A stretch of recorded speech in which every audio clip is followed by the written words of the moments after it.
stuffing a colossal block of concrete as tall as a 90-story skyscraper into the crack between two sheer cliff walls, with the Kura River raging below, one of the most violent and fastest-flowing torrents on the planet. Experts once looked at this design and called it a technical recklessness. And yet Turkey actually turned that deadly landscape into the greatest construction project in its history, the Yusufeli Dam. And to make this monumental project possible, some of the craziest construction methods ever attempted had to be deployed. Suspending excavators weighing dozens of tons high in the air, carving thousands of meters of spiral tunnels straight through the mountain, and cooling 4 million cubic meters of concrete with a massive ice water system. How could humans possibly build a dam like this? Join Mandarin Tech as we peel back every technical layer of this mega engineering miracle in today's video.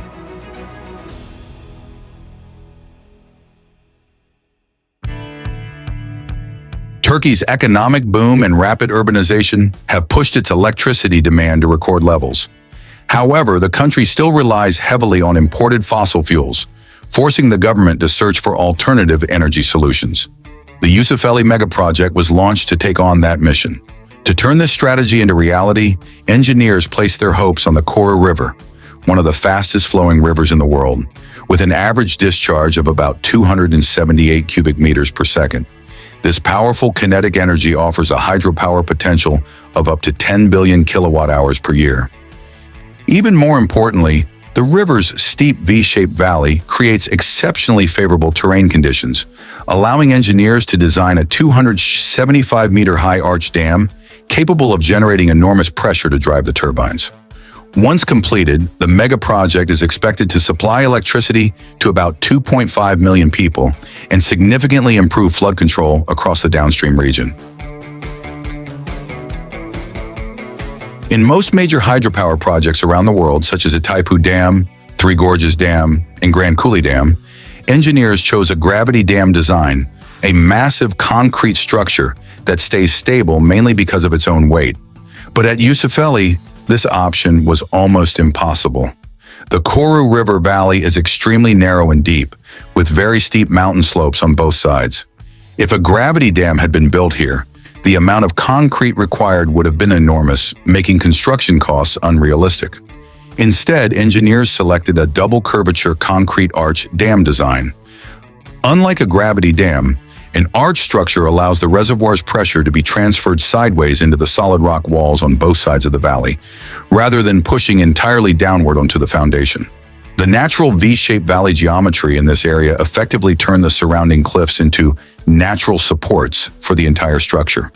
Thanks to this design, the dam could reach a height of nearly 275 meters while maintaining stability, significantly reducing the volume of concrete required and improving resistance to seismic forces, an especially critical factor in the geologically complex region of northeastern Turkey. However, one important question remained. Were the two valley walls strong enough to hold a dam nearly 275 meters tall? To answer this, engineers carried out a full 3D geological analysis of the entire valley. They drilled hundreds of deep core samples, some reaching hundreds of meters into the rock, to evaluate compressive strength, fracture conditions, and the natural layering direction of the mountain mass. At the same time, all geological data were fed into numerical simulation models to predict how the entire valley would respond under the pressure of billions of cubic meters of stored water.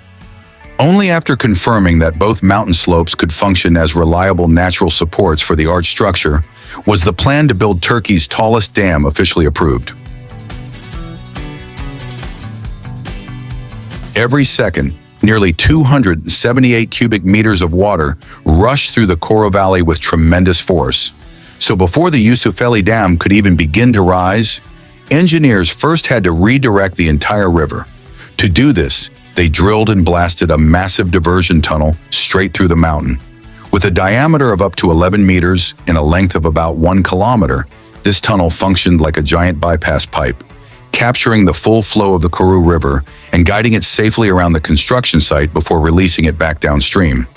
However, even after the main river flow was diverted and the riverbed was exposed, conditions were still not safe enough to begin foundation excavation, To completely isolate the construction zone, engineers built two temporary cofferdams, one upstream and one downstream, creating a dry working area right in the middle of the valley. Yet a hidden technical risk still remained beneath the riverbed. Groundwater could seep back into the excavation area due to pressure differences between the upstream reservoir and the construction pit. To eliminate this threat, engineers drilled as deep as 50 meters into the bedrock to install an underground seepage control curtain beneath the river channel.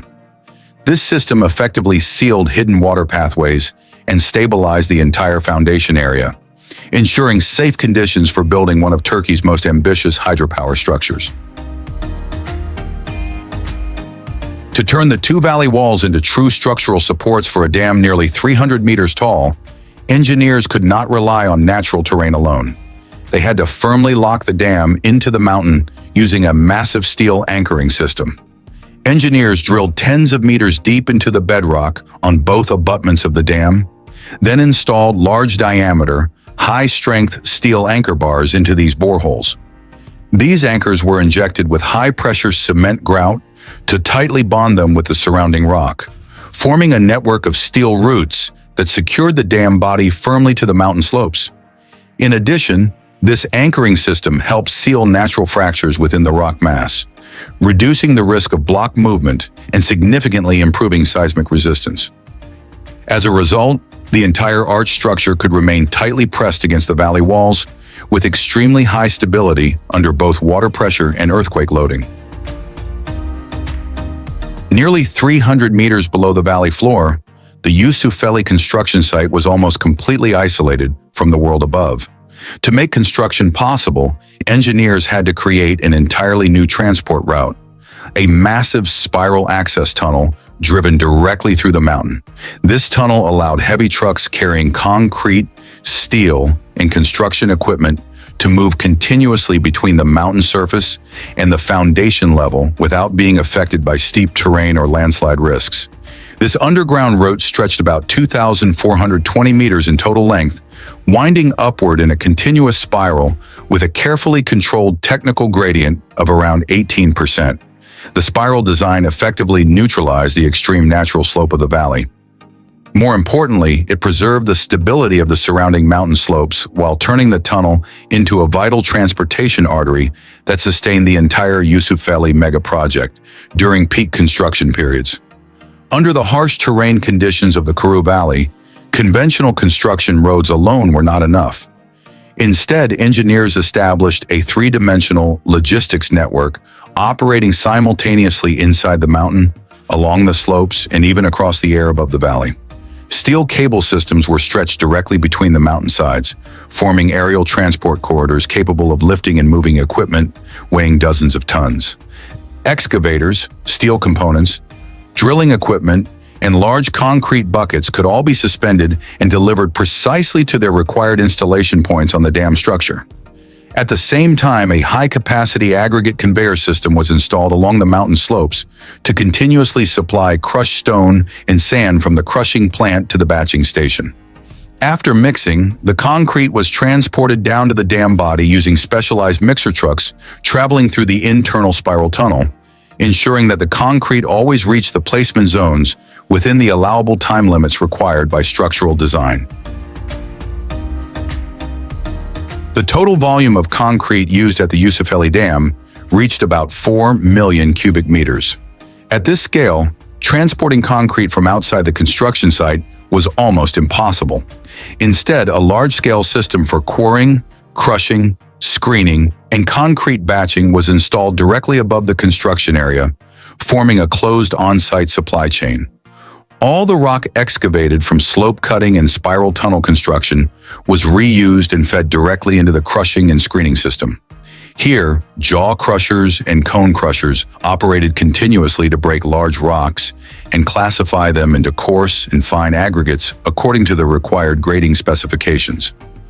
From the storage areas, the aggregates were automatically transferred through conveyor systems hundreds of meters long and fed directly into the silos of the central batching plant. The batching plant at Yusufeli was designed with extremely high capacity, mixing cement, aggregates, water, and admixtures into massive volumes of concrete every day. As soon as each batch was completed, the fresh concrete was immediately discharged into mixer trucks or large concrete buckets and transported to the cable crane launching platforms. This on-site production system allowed the construction site to be fully self-sufficient in materials and maintain a continuous daily concrete placement schedule throughout the dam construction process. However, the continuous concrete placement process created a serious physical risk: the heat released during cement hydration. When cement reacts with water to harden, it releases a large amount of heat. If the concrete volume is too large, the temperature inside the core of the structure can rise sharply. The temperature difference between the hot core and the cooler outer surface can generate thermal stress, which may lead to internal cracking and could seriously damage the load-bearing capacity of the dam. To eliminate this risk, a large-capacity industrial ice production plant was built right next to the batching station. During the mixing process, instead of using normal water, engineers used tons of flake ice together with deeply chilled water to reduce the initial temperature of the fresh concrete mixture below standard levels. The dam body was constructed using a layered placement method, divided into independent vertical concrete blocks, formed by a hydraulic climbing formwork system installed tightly along both faces of the structure. To control thermal stress, a network of steel cooling pipes was embedded inside the reinforcement cage before each concrete placement. Cold water at 4 degrees Celsius was continuously circulated through this system 24 hours per day to absorb the heat released from hydration inside the dam core. When the entire structure reached the final crest elevation of 275 meters and achieved the design shrinkage level, specialized equipment was used to inject high-pressure grout into the contraction joints. This mechanical operation locked the individual concrete blocks together, officially forming a unified monolithic arch dam structure capable of carrying the full structural load. At the same time as the concrete pouring process, thousands of electronic sensors were embedded directly into the reinforcement cages, creating a continuous structural monitoring network. This system included temperature probes placed deep inside the core, which sent signals to automatically pump cold water through the cooling pipe network, helping prevent the concrete from cracking due to excessive heat. At the same time, displacement monitoring devices were installed throughout the structure to record every vibration, shrinkage movement, or even the slightest deformation. All of this data was continuously transmitted through fiber optic cables to the display system in the central control room. Thanks to this system, engineers were able to monitor the structural health of the dam around the clock, allowing them to immediately detect any hidden movement or internal cracking that could not be seen by the human eye. With a reservoir capacity of up to 2.1 billion cubic meters, Yusufeli Dam was equipped with a multi-level combined spillway system with a maximum total discharge capacity of 8,000 cubic meters per second, designed to prevent water from overtopping the crest and destabilizing the steel anchoring system. This structure included 3 spillway bays on top of the dam, operated by massive steel-lined radial gates. At the same time, to reduce the load on the main dam body, 2 underground diversion tunnels, each 8.5 meters in diameter, were drilled directly through the mountain core to carry water around the structure. Because the valley was too narrow, the entire power generation complex of Yusufeli was designed completely underground inside a gigantic artificial cavern excavated deep into the bedrock on the right bank. The system operates through 3 steel-lined penstocks that plunge straight down into the ground, creating extremely high hydraulic pressure to drive 3 vertical shaft Francis turbine units. The kinetic energy of the water spins the generator rotors, giving the plant a total installed capacity of 558 megawatts, or 186 megawatts per unit. After passing through the turbines, the water is discharged through the downstream tunnel system and flows back into the river. With this closed mechanical system, the Yusufeli megaproject supplies an average of 1.88 billion kilowatt-hours of electricity to the national grid each year. That is enough to provide power for 2.5 million people, equal to the energy demand of an entire megacity, making Yusufeli one of the strongest pillars of Turkey's national power grid. Standing tall between steep rock walls, Yusufeli is not just a 275-meter-high dam. It is proof that human beings can force even the harshest terrain to operate on their terms. From drilling through mountains to divert the Kora River, to locking the dam body into the canyon walls with a gigantic steel anchoring system, to cooling millions of cubic meters of concrete so the structure would not crack from the inside, this entire project was a chain of near-extreme engineering solutions. But the greatest value of Yusufeli does not lie only in its size or its record-breaking numbers. Its true value lies in this. It is a place where the chaotic power of nature has been transformed into electricity, flood control, and a piece of infrastructure capable of supporting millions of people for decades. That is why Yusufeli is not simply a megadam. It is a statement that in the confrontation with rock, depth, and violent water, modern engineering can still prevail. Thank you for joining Mandarin Tech in today's video. Do not forget to like, subscribe, and turn on notifications so you can continue exploring more extraordinary mega projects with us.